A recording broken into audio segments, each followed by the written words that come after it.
Welcome to The Explainer. Today, we're jumping into a user's guide for what is, let's face it, the most complex and often frustrating system of all, human nature itself. You felt this, right? It's a universal frustration.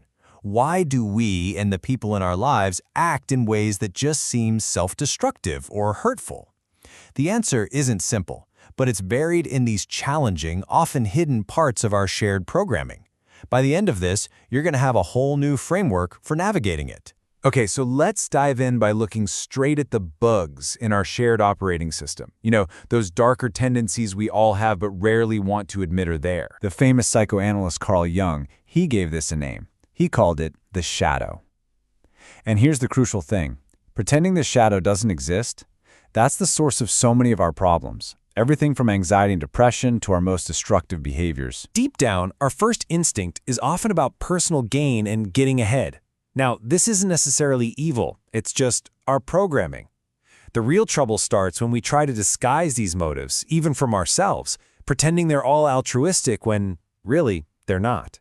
It's kind of amazing how much we do this. We are constantly measuring ourselves against other people. Now, sometimes this can be a great motivator, but it so often sours into envy. And that's when you start to see resentment, passive-aggressive criticism, and even outright manipulation. We all have this deep need to think highly of ourselves. But you get a little taste of success, and it's so easy for that to inflate into grandiosity.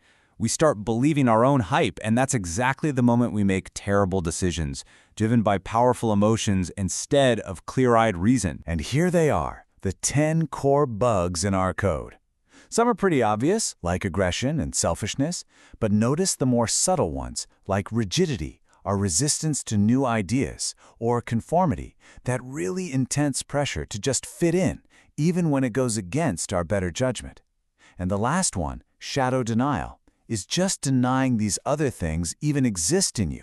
Recognizing this code is the first step to debugging it. So if that's the code, how on earth do we start to debug it?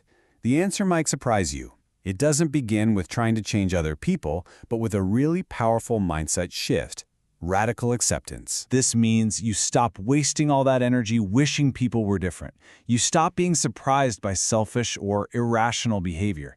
Instead, you just become an observer of people as they truly are, not as you wish they would be. The core strategy for this is to prioritize what people do way over what they say. Words are cheap. Words can be a performance, a way to manipulate you. Actions, on the other hand, especially actions observed over time, well, they reveal the true patterns of someone's character. This leads us to the next crucial phase, mastering our own internal reactions. Because look, before you can win the outer game with other people, you have to master the inner game inside your own head. The next time you feel a powerful emotion rising up, anger, fear, maybe even overconfidence, don't just react. Pause. You can actually master these feelings by turning them into data. Just ask yourself, what is this feeling, really? And where is it coming from? That tiny pause is what allows your rational mind to catch up. This is how you can literally transmute a negative force into a positive one. Take envy. The destructive path is easy. You let it rot into resentment, where you're secretly wishing for the other person to fail. But the productive path?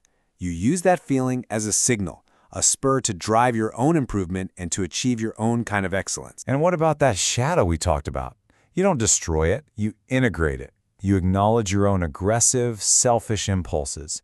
But instead of repressing that energy, you learn how to channel it productively, to stand up for your beliefs, to attack difficult problems, and to fuel your ambition. Okay, so once you start to manage your inner world, you gain a massive advantage in navigating the outer world. And this isn't about being fake, it's about being strategic. So think of this as your basic toolkit for more effective social interaction. Instead of immediately jumping to judgment or criticism, try to understand the other person's underlying motivation. Instead of being naive and trusting blindly, learn to look past that superficial charm and really assess people's character. Here is a seriously powerful social strategy. People get defensive when they feel judged or controlled. So, to lower their defenses, first make them feel seen and valued. Acknowledge their intelligence or their good intentions before you present your own ideas. It is the fastest way to turn a potential adversary into an ally. So how can you encourage better behavior in a group? Turns out there are 3 key strategies. First, simple reminders, like an honor code at the top of a form, can actually nudge people toward honesty at that critical moment of temptation. Second, publicly celebrate acts of integrity. It sets a positive example for everyone. And third, you have to be vigilant.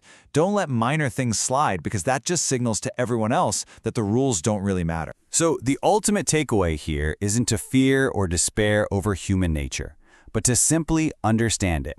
The code has its bugs, for sure, but it's the only operating system we have. So the choice then is yours.